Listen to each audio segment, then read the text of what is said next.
What's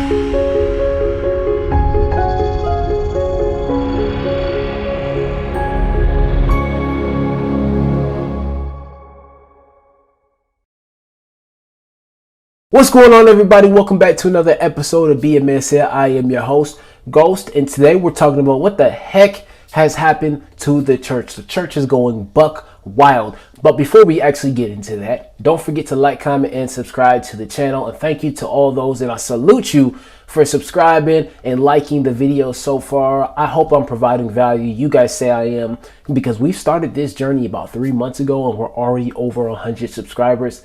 That's phenomenal. That's very telling on you guys. So I must be doing something right, or you guys really must be rocking with the content. Okay, and I appreciate you guys for that. And if you got value from this video towards the end, don't forget to like and comment and subscribe. Let me know your thoughts as well. Now, let's talk about the subject at hand. The churches has changed. The fire and brimstone preachings that you guys are used to are no more. And now we have emerging politicking in the church. Now we have emerging messaging that is catered to a certain group of people in the church. Now we have emerging alphabet pastors and women preachers inside the church giving their honest belief. And I believe they think that they're doing the right thing. And that's what we're going to be discussing today, starting with the pastors. See, it was my belief that pastors were supposed to follow the Bible to a T and not question it, right? Now, I've been on my religious journey, and as I've been on this religious journey, I've run across different pastors by the name of Michael Todd, Stephen Furtick, and Gino Jenkins, just for an example, on the internet as well. Now, these pastors are not bad in general, but as I was listening to their sermons and understanding their teaching points, I ran across some footage that alarmed me. Very, very much so, that I have to bring it to you guys. See, it was my belief pastors, they were not supposed to give in to worldly desires. Now, this pastor that I'm about to present to you guys, Michael Todd, has given in to worldly desires and has started questioning the authenticity of God, the creator of us humans. Now, he says that he wishes he were there with God to where he could have a middle gender, not man or woman, but a middle gender. I shit you not. I promise you, this is the most ridiculous thing I have ever heard in my life. But don't take it from me. Take it from the words out of his own mouth. God decided male and female. No, I'm not, this is not a bad, I need y'all to hear my heart on this. This is not a bashing, this is not a, if I was there, maybe I would have told him, is there something in the middle you could do? Like kind of like a little maybe if somebody, well, I was born like this, I don't know how I feel. I feel you.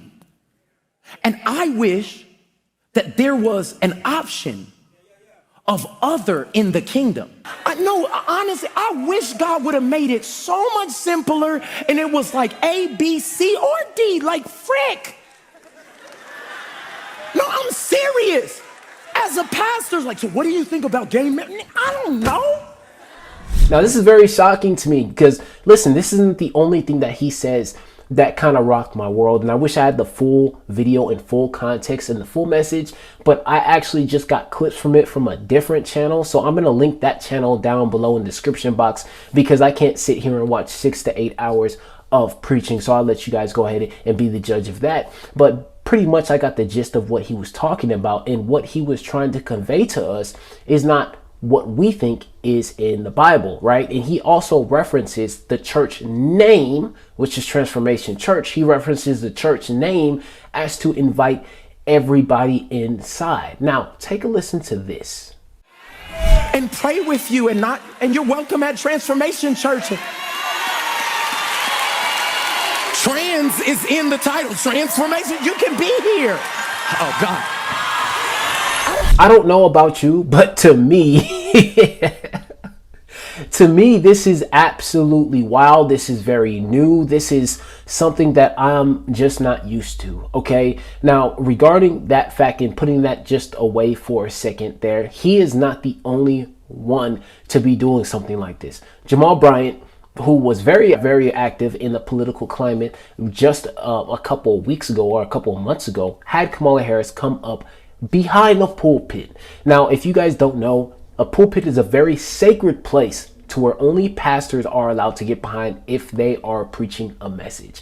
Now, in this regard, she got behind the pulpit and she starts speaking about politics and starts urging people to vote for her and things like that. But before, this candidate also struck down a couple of hecklers or a couple of people who were actually there at her rally who stood for this person named Jesus Christ. With the intention that they would undo the protections of Roe v. Wade, and they did as he intended.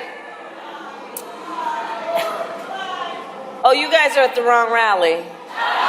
And she said, oh, you guys are at the wrong rally. There's a bunch of uproar, blah, blah, blah. The very next week she comes and she goes to this church and she starts speaking behind the pulpit. Now, I don't know about you, but if you got behind the pulpit as a kid, you would get whooped. You would get a chunklet thrown at you. You would get a switch. I mean, literally the worst thing that you could even imagine would happen to you. But take a look at this right here, because this is absolutely ridiculous.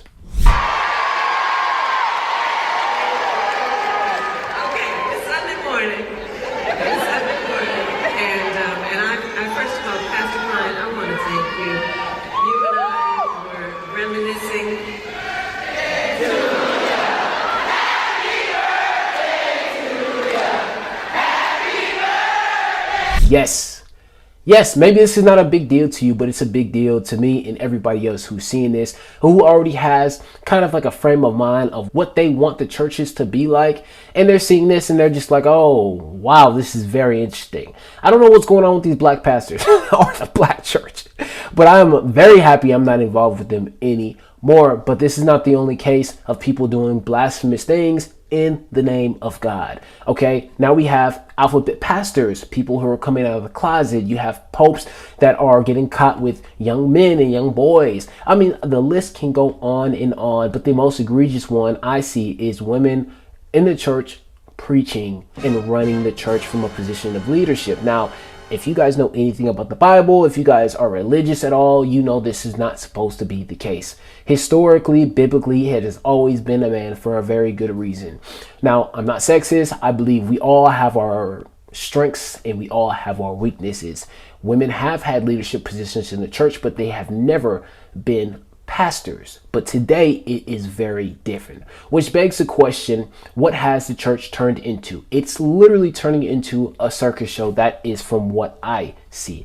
But you guys let me know what you guys think, because these feel-good messages that we get, the people that are catering the messages to a certain crowd, a certain demographic, because they support the church, was absolutely toxic, because it literally alienates everybody else from coming to your church. You have moms, you have married women, you have single mothers, you have single fathers wanting to go and believe in what they grew up believing in, which is Christianity, Catholicism, Judaism, Israel, whatever the case may be, whatever your cup of tea is.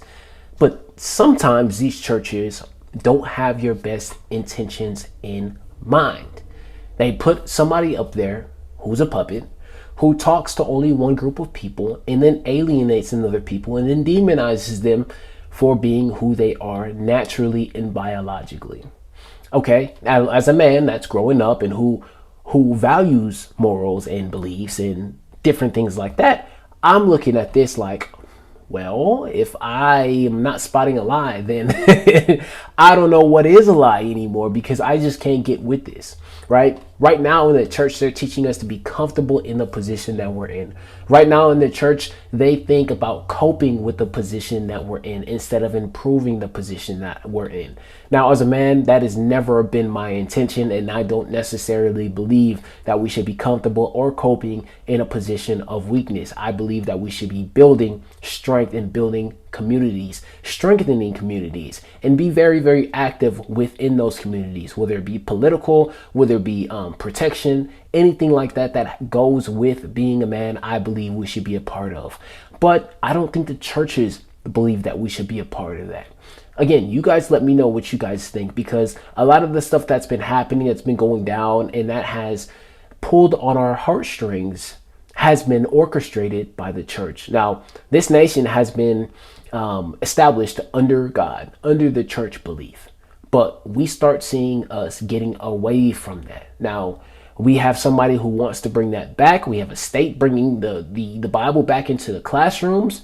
But even still, that's not enough, because I think we're too far gone. Now, these examples are just minimal examples. Maybe it's not a big deal to you guys. Your church doesn't do this. But people I know that I grew up with are not even attending church. Maybe you guys don't even attend church because of what you guys are hearing, because of how they're using the funds, or maybe they're misappropriating the funds and nobody's saying anything about it at all. I can't necessarily see my money going to a big screen, YouTube equipment, or anything like that, because again, we understood at a young age, and we were taught at a young age, that you don't do this for the glory of yourself. You do this for the glory of God. And this is the reason why most people are moving away, because you start to see churches trying to turn into mega churches, and then mega churches getting caught with Diddy and at his parties and doing God knows what. TD Jakes. Wow. What was that? Oh, anyways. But you start to see the case that's being made, right? And I wanted to have this discussion with you guys, because I definitely wanted to see what you guys' thought process was going to be, because at the end of the day, no matter what you believe in, we can all agree that we need some normalcy in our lives, okay? The church has failed us, but we as a people have not failed each other. I think that we should build our own communities. I think that we should have our own belief system. And I just don't think that we should be relying on anything or anyone to tell us how to live our lives or to cope with where we are in life. That said, guys, let me know what you guys think in the comment section below. It's been a great time. I always have fun rocking with you guys. Let me know if you guys agree, if you disagree, if you have any issues with what I'm saying. I'll make a response video. And if you guys want me to do more videos like this, drop it down below in the comment section. I may be starting a series. I love you. I appreciate you guys. I will see you guys next time. Love you. Peace.